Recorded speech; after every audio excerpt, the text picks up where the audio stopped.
Um,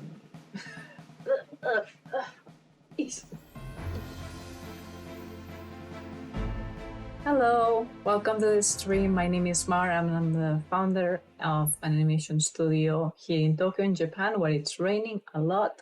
And hopefully today we'll have fun talking about some, shocks and joys and expectations versus reality. Since I came to Japan 8 years ago, heavily influenced by anime and manga. I mean, I created an animation studio because I love the thing. The first topic will be art supplies. Now, if you're a manga anime fan, you may have heard about this one. Now it's a bit old-ish already. Well, it's been out for a while now.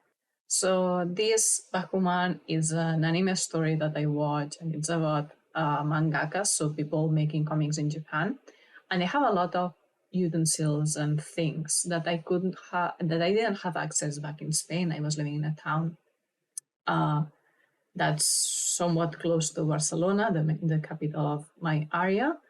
And in Barcelona, you can get a lot of material, but still, like at that time, let's think that was like 8, 10 years ago. At that time, it was really difficult to get some tools that I seen this, and it was like, oh my gosh, like if I had these tools, I would be a much better artist, or it will be easier, and I just want to try them.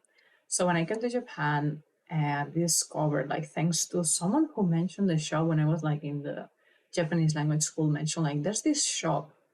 I have two stories. First thing, when I came as a visitor to Japan in 2011, I already wanted to do animation, I already wanted to do comic and everything. And a shop, like it was like I think one day before coming out, like very close to coming back home. We were in a shop, I think it was a Tokyo Hands.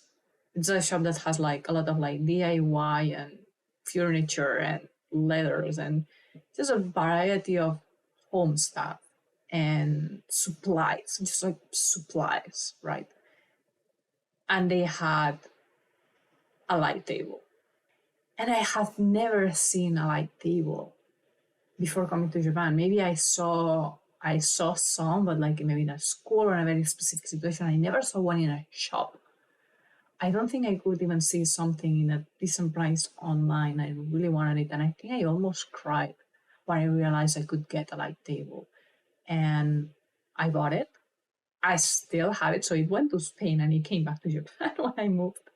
I used it so much. It's quite a good one, like a like very thin one. It was amazing. Like knowing that in Japan I have so much more supplies is one of the reasons I wanted to stay. Now you can see also like the pens here, and you can see these feathers, this feather thing. Like, do you see this stick with a feather thing? I really wanted this. If you don't know what this is, it's what this is for. It's basically you're drawing in pencil in the paper, and then you ink with a pen, like whether it's like these like fancy pens for like inking. So you erase the pencil with an eraser, and technically the pen should stay there. But in many cases, if it's not completely dry, or even if it's dry and then you use your hands to take out the little like the little parts of the eraser that get lost while you're using it, that get spread, to take that out with your hand risks making the paper and the drawing dirty. And using those feather things, it decreases by much more the risk of making the paper dirty, because the pen, like the ink of the pen, gets around, or because I don't know, with your own hand it has dirt. There's this shop in Shinjuku. Actually, I think there's many.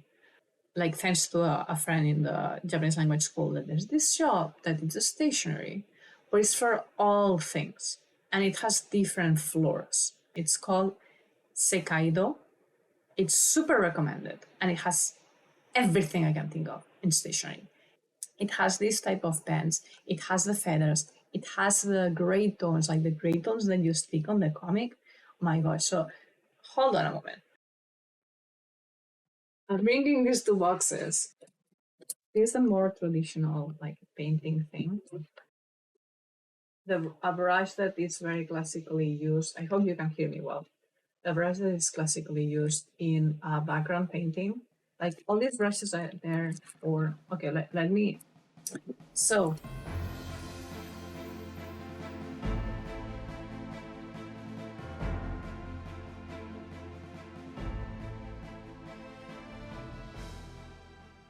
this is my beautiful, guess what? Guess what do I have inside? Guess what this is for? For someone who's never been to Sekaido, how many hours do you recommend to have? A morning? Or morning and afternoon, I guess. Okay, so inside here I have some of the, so this, okay? Look at that. Most likely this is a Maru pen. Yeah, the same name as I use for the sake of the comparison. There you are. I think that's the Maru pen, isn't it? Maybe that's not the Maru one. Yeah, sorry, a G pen. Sorry, a G pen. And that's a very classical that's used for almost everything. Very particular. I have a whole bunch of different ones, and I use them for Windy Lining, the comic that I was showing you with Catherine in another stream. I use these ones. I like the small ones a lot. I cannot find it now. Some are a bit broken. But even when they're broken, then they paint differently, so you can use them for other things. So I used to have these with the ink inside, and one day the ink decided to go raw and wild, and yeah. I also got this tiny. I think this was a present from one of my granddad. So little watercolor set. Haven't used it. Oh my god! Yeah, you got stuck. Ah no! You got stuck here. No. Go back. There you are. So watercolors. Haven't used it a lot. Like these are things that maybe they don't sound special to you or that are now more available. And I did not have access to them before coming to Japan. And then I did. So that's why for me this feels very special. And obviously because of Japan, you have, look at this. So they would sell covers for the graphite, like for the, what do you call this? The thin things that go inside pencils like this. Like 3.7, B, 2B, all the colors, they have just everything. They have just more variety actually. 07, and it's blue. Very useful. I use this for the comics as well, for sure. Oh, there you go. That's the eraser pen. Very convenient. We got this from vocational school as well, where it has like the basic things like the pencils I was mentioning, like this, the 2H. I have this, but this is the classic emission pen. And as you see, we used to sharpen it with the like the cutter. I cannot find the feather things that I was talking about. I know I had one, maybe even two. It's called Tapu, also for animation, and it has the price. This was maybe 5 years ago. It says even my name because everyone had the same one. 3,675 yen, it says. Yeah, I think that would be the stationery part of the stream, half of it. But I thought it would be fun to actually show you, nor just tell how amazing that experience was. Like, the stationery in Japan is one of the reasons I'm still here, even if I'm still a digital artist. The accessibility to this, like, even if you can get it online, it's not the same because you cannot try it and feel it and see the size exactly and so on. So it's really good.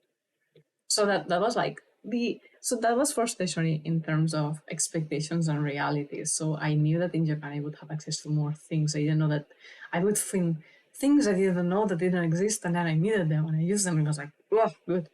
But obviously I try to contain myself because I'm a digital artist, especially now I'm a digital artist, and many things I will not need and I don't want to create waste in the end. So that's why I also gave to other people a lot of like my colors, a lot of like brushes I gave. Thank you for the conversation and the topics you brought up today. Mari was super fun. I'm so happy to hear that. And that's it. I'm remembering that I'm bad at saying goodbyes. So, without further ado, thank you very much for being here today and see you in the next one.